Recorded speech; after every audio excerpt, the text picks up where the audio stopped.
क्या है मुमकिन है कि कोई इंसान 5000 सालों से एक जिंदा लाश बनकर इस दुनिया के किसी अंधेरे कोने में छिपा हो?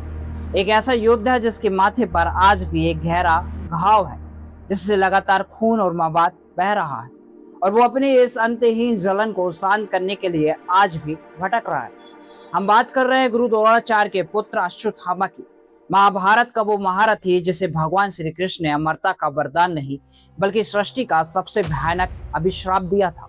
अक्सर जब ऐसी कहानियां सामने आती हैं तो हमारा लॉजिक बीच में आकर खड़ा हो जाता है।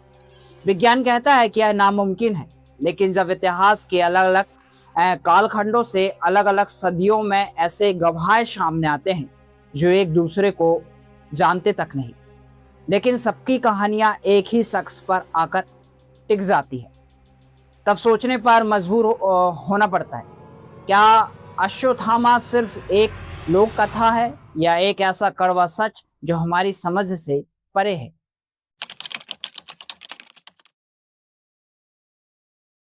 नमस्कार दोस्तों, भारत की यात्रा 360 के इस खास एपिसोड में आपका स्वागत है। आज हम इतिहास के सबसे बड़े रहस्य की फाइल खोलने जा रहे हैं, जिसके निशान वक्त के साथ मिटे नहीं बल्कि और गहरे हो गए हैं। इस रहस्य का सबसे बड़ा केंद्र माना जाता है मध्य प्रदेश के बुरहानपुर के पास स्थित असीरगढ़ का किला। यह सिर्फ पत्थरों का एक ढांचा नहीं है, बल्कि इसे अश्वत्थामा के अतीत का सबसे बड़ा सबूत कहा जाता है। यहाँ के स्थानीय निवासियों और पुजारियों का दावा आज भी विज्ञान के होश उड़ा देता है। उनका कहना है कि इस किले के गुप्त रास्तों से होते हुए अश्वत्थामा आज भी हर सुबह भगवान शिव के मंदिर पहुंचता है। हैरानी की बात देखिए, जब सुबह मंदिर के कपाट खोले जाते हैं तो शिवलिंग पर ताजे फूल, गुलाब और चंदन का लेप पहले से ही चढ़ा हुआ मिलता है। कई सीसीटीवी फुटेज और पुजारियों के इंटरव्यू इस बात की गवाही देते हैं कि रात के सन्नाटे में वहां कोई नहीं जाता। किले की सुरक्षा और भौगोलिक बनावट इतनी जटिल है कि रात के अंधेरे में किसी भी आम इंसान का वहां इतनी सफाई से पहुंचना बिल्कुल नामुमकिन है। तो फिर वो कौन है जो हर रात महादेव की शरण में अपनी पीड़ा कम करने जाता है? अगर आपको लगता है कि यह सिर्फ स्थानीय लोगों की सुनी सुनाई बातें हैं, तो चलिए आपको इतिहास की सबसे चौंकाने वाली मुलाकात पर ले चलता हूं। ये बात है 12वीं शताब्दी में दर्ज हुई थी। दिल्ली के सम्राट पृथ्वीराज चौहान, जो खुद आयुर्वेद और चिकित्सा के बहुत बड़े जानकार थे, एक बार जंगल में शिकार के दौरान एक बेहद लंबे और अजीब इंसान मिले। पृथ्वीराज उस दौर के दस्तावेजों में इस घटना का बेहद सटीक मेडिकल विवरण मिलता है। उस व्यक्ति के माथे पर एक बहुत बड़ा और भयानक घाव था।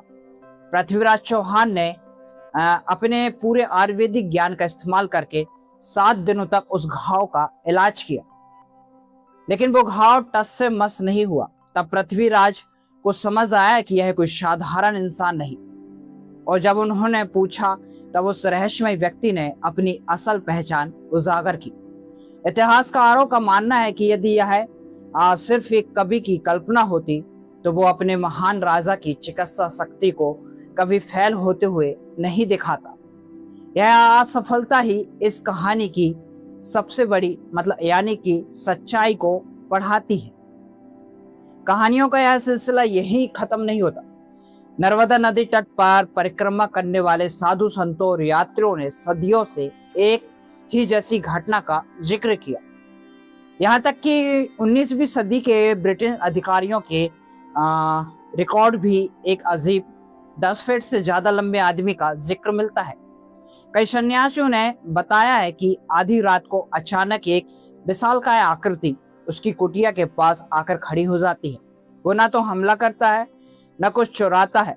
वो सिर्फ एक चीज मांगता है, तेल, सरसों या घी का तेल, ताकि वो अपने माथे की उस 5000 साल पुरानी जलन को कुछ पल के लिए शांत कर सके। समय बदला, दुनिया आधुनिक हुई, लेकिन एक खबर बंद नहीं हुई। साल 1960 के दशक में गुजरात के डांग जिले के घने जंगलों के पास रेलवे ट्रैक पर ड्यूटी कर रहे एक कर्मचारी ने दावा किया कि उसने एक बेहद ऊंचे बिजली के खंभे जैसे आदमी को पटरी पार करते देखा। उसका चेहरा सदियों पुराना और थका हुआ था।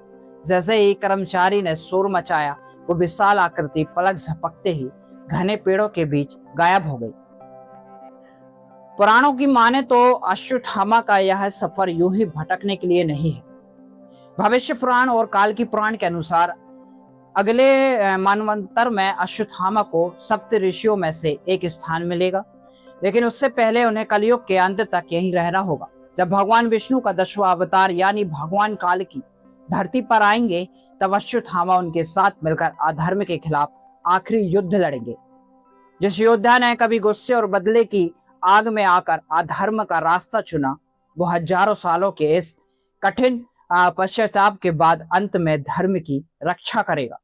अश्वत्थामा की यह कहानी सिर्फ एक रहस्य या डर की कहानी नहीं, यह ब्रह्मांड का वो आध्यात्मिक टाइम लूप है जो हमें सिखाता है कि कर्म का फल कभी पीछा नहीं छोड़ता, चाहे युग बदल जाए या सदियां बीत जाए। अब इस कहानी को जानने के बाद आप क्या सोचते हैं? क्या अश्वत्थामा वाकई हमारे बीच आज भी जिंदा है, या यह सिर्फ एक अमर लोक कथा है? और सबसे बड़ा सवाल, क्या आपको अश्वत्थामा के अतीत को देखकर उसके प्रति संवेदना महसूस होती है, या आपको लगता है कि उसके कर्मों के हिसाब से उन्हें यह सजा सही मिली? अपने विचार कमेंट सेक्शन में जरूर शेयर करें। वीडियो को लाइक और चैनल को सब्सक्राइब करना ना भूलें। मिलते हैं अगली किसी दिलचस्प सफर में। तब तक के लिए नमस्कार और हाँ, जय श्री राम।